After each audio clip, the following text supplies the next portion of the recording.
At mga idol, para naman sa ating good news, mga archer ng Pangasinan pumana ng medalya at pagkilala sa isang kompetisyon. Sa detalye mga idol ng good news na yan, ating pakinggan, Idol Tita Ronnie.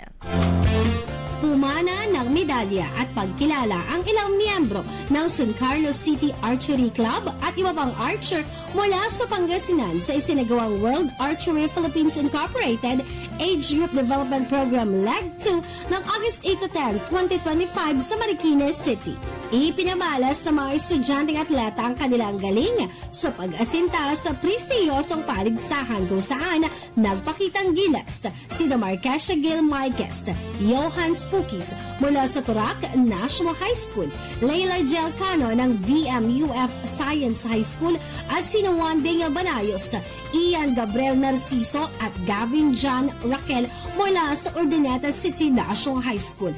Naging puhunan nila ang husay sa pag-asinta kaya naman nakamit nila ang bronze medals at napabilang sa mga mahuhusay na qualifiers patunay ng kanilang kasipagan, focus at determinasyon sa larangan ng archery. Ang kanilang tagumpay ay hindi lamang karangalan para sa kanilang paaralan o sa ating lalawigan, kundi nagsisilbing inspirasyon sa iba pang kabataan upang subukan at yakapin ang larangan ng sports, lalo na ang archery. Yan ang ating guest for today. Ako si Idol Tita Ronnie Tatak, IFM. IFM News. IFM News. IFM News.